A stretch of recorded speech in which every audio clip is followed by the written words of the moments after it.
Hello friends, स्वागत है GSM Rakesh channel पर। फ्रेंड, आज हमारे पास एक सैमसंग का शायद A20 फ़ोन है और इसमें नो सर्विस का प्रॉब्लम है। इसमें नेटवर्क नहीं आ रहा है। एक बार मैं सेटिंग के अबाउट में जाके सिम स्टेटस दिखाता हूँ, इसमें क्या शो हो रहा है, और उसके बाद हम इसमें फॉल्ट को चेक करेंगे कि कहाँ से है। कस्टमर का कहना तो ये था कि ये 2-3 दुकानों पर दिखा दिया, तो देखते हैं कहाँ से प्रॉब्लम है। सिम कार्ड स्टेटस में जाते हैं तो यहाँ पर ऊपर देख सकते हैं नेटवर्क में इमरजेंसी दिखा रहा है और सर्विस में आउट ऑफ सर्विस दिखा रहा है। तो इसमें जो नेटवर्क है वो नहीं आ रहा है, जो सिग्नल है कुछ शो हो रहा है, तो ये होता है। बट अभी यहाँ पर देख सकते हैं आउट ऑफ सर्विस यहाँ पर शो हो रहा है। तो सबसे पहले हम इसमें आई स्कैनिंग करेंगे माइक्रोस्कोप से। तो फ्रेंड, इसमें हम आई स्कैनिंग करते हैं और देख सकते हैं यहाँ पर सील्ड वो उखड़ा हुआ है। यहाँ पर जो हमारा पीए है बस छिड़ा हुआ, तो ज़्यादा कुछ नहीं है। सील्ड शायद मुझे लगता है उखेड़ा है और क्लीन करके देखा है, तो इतने खास अच्छे टेक्नीशियन पर शायद मुझे लगता है कि कस्टमर ने नहीं दिखाया। तो यहाँ पर कोई कंपोनेंट ऐसा तो कुछ दिखाई नहीं दे रहा, सब कुछ ठीक ही लग रहा है। और बारीकी से हम देखते हैं 1 बाय 1 कोई कंपोनेंट यहाँ पर वाटर डैमेज या फिर टूटा हुआ या फिर किसी भी तरीके का तो ना हो। यहाँ पर मैंने क्लीन किया था।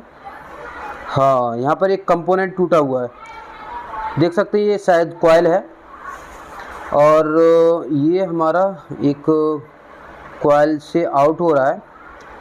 अब ये पता नहीं कि ये शायद नेटवर्क सेक्शन के लिए है या फिर किसी और के लिए है, तो इसके लिए तो वो न्यू चेक करना पड़ेगा। वो न्यू में थोड़ा सा एक साइड से टूटा हुआ मुझे लगता है कि सील्ड को खड़ा है, तो उस टाइम हो सकता है या फिर ट्वीजर या फिर कुछ लग गया है इससे। तो ये शायद जिस किसी को भी दिखाया है माइक्रोस्कोप नहीं होगा उसके पास, तो आई स्कैनिंग नहीं हो पाई ढंग से। तो आई स्कैनिंग करना बहुत ही ज़्यादा ज़रूरी है। फॉल्ट रिपेयर करने से पहले कोई भी फ़ोन आए तो आपको आई स्कैनिंग करना ज़रूरी है। तो आई स्कैनिंग में ये कंपोनेंट है वो टूटा हुआ लगा है। तो चलते हैं पीसी की तरफ।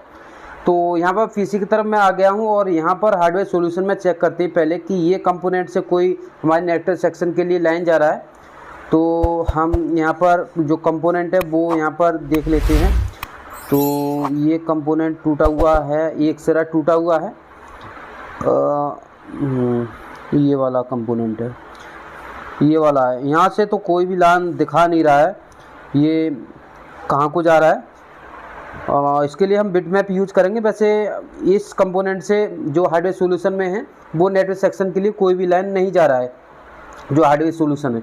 तो हम एक बार बिटमैप में चेक कर लेते हैं ये कंपोनेंट किस काम के लिए है और ये कहाँ जा रहा है। तो हमने बिटमैप ओपन कर लिया है और बिटमैप में हम देखते हैं ये कंपोनेंट कहाँ पर मिलेगा।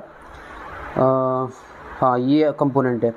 तो पहले देखते हैं इसका इन लाइन इधर से इनेबल हुआ है, यानी ये स्टार्ट हुआ है। तो ये वाला लाइन है, ये कहाँ से स्टार्ट हुआ है, ये वाला। शायद मुझे लगता है कि ये APT-IC है, इसमें कॉइल लगा हुआ है। APT-IC के बराबर में कॉइल भी होता है। और दूसरा सिरा जा रहा है हमारा, हाँ ये APT-IC भी है। देख सकते हैं हमारा PA को मिल जा रहा है इसकी जो लाइन है।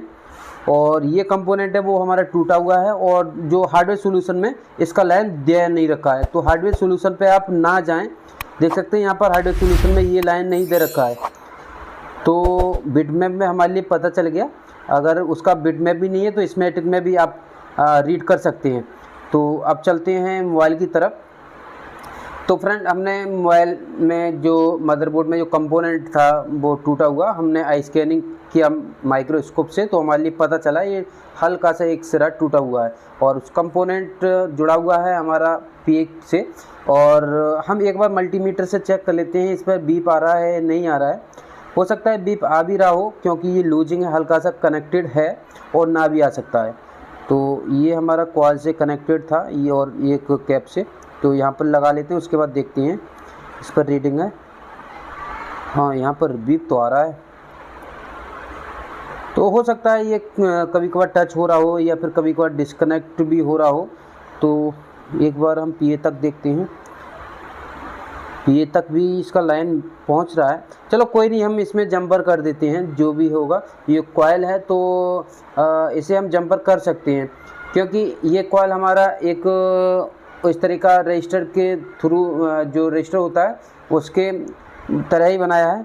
और शायद इसका स्कीमेटिक तो शायद नहीं होगा, ये कॉइल भी हो सकता है और थर्मिस्टर भी हो सकता है, मैं कह नहीं सकता। ये तो स्कीमेटिक से ही पता चलेगा, क्योंकि ये छोटे छोटे कॉइल होती हैं और थर्मिस्टर होती हैं, देखने में सेम सी होती हैं, हमारे लिए पता नहीं चल पाता है कभी को, और वो स्कीमेटिक में ही पता चलता है कि ये थर्मिस्टर है या फिर हमारा कॉइल है।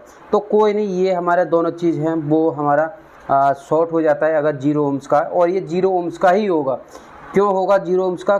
क्योंकि ये APTIC से कॉइल पर वोल्टेज बनाकर इसके थ्रू बाईपास किया है IC के लिए, जो हमारा PA तक की, तो इसे हम जंपर कर सकते हैं, इससे हमारी कोई भी प्रॉब्लम नहीं आएगी। अगर आपके पास सेम मदरबोर्ड है तो आप इस कंपोनेंट को भी चेंज भी कर सकते हैं, बट मैं इसे बाईपास कर देता हूँ, डायरेक्ट जंपर कर देता हूँ, और देखेंगे हमारा जो प्रॉब्लम नेटवर्क का था वो सॉल्व होता है नहीं होता है। तो यहाँ पर मैंने जंपर कर लिया। एक बार मल्टीमीटर से देख लेते हैं कि ये कंपोनेंट वहाँ से वहाँ तक जो लाइन था डिस्कनेक्ट तो नहीं बोल सकते, और थोड़ा लूजिंग था, मुझे लगता है कि हल्का फुल्का डिस्कनेक्ट हो रहा होगा वोल्टेज पर। हाँ, यहाँ पर लाइन है वो ओके हो चुका है।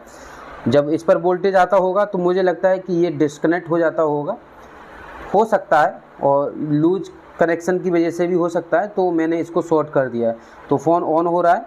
हमेशा याद रखें, कोई भी काम करें पहले उसको आई स्कैनिंग कीजिएगा माइक्रोस्कोप से। कभी कभी फॉल्ट हमारे सामने होता है और हमारे लिए मिलता नहीं है, तो हमेशा याद रखें कि जब कभी भी काम करें आई स्कैनिंग ज़रूर करें। नेटवर्क सेक्शन से रिलेटेड हमारे पास और भी वीडियो बनी हुई हैं, और अच्छी अच्छी वीडियो लेके आने वाली हैं, तो चैनल को सब्सक्राइब कर लेना और देख लेना बेल आइकन ऑन है या नहीं ऑन है, क्योंकि मैं हार्डवेयर से रिलेटेड बहुत अच्छी अच्छी वीडियो लेके आता हूँ, बहुत इजी मेथड में लेके आता हूँ, जो कि आप लोगों को अच्छे से समझ में आता है। फ़ोन ऑन हो चुका है। फ़ोन में एक बार नेटवर्क देख लेते हैं, शायद अभी तो नेटवर्क नहीं आया है। हाँ, आ गया, वोल्टी आ गया, देख सकते हैं वोल्टी आ चुका है, और हमारा जो प्रॉब्लम था नेटवर्क का वो यहाँ पर सॉल्व हो चुका है। तो ये एक कंपोनेंट जो कि मुझे लगता है विदाउट माइक्रोस्कोप के हमारे लिए शायद पता नहीं चलता, हल्का से एक तरफ से टूटा हुआ, और ये क्यों टूटा हुआ मेरे लिए पता नहीं, दूसरे शॉपकीपर के पास से ये फ़ोन आया था। तो इस वीडियो को ज़्यादा से ज़्यादा लाइक कर देना और चैनल को सब्सक्राइब करके बेल आइकन दबा लेना। तो आज के लिए इतना ही, मिलते हैं नेक्स्ट वीडियो में। Thank for watching.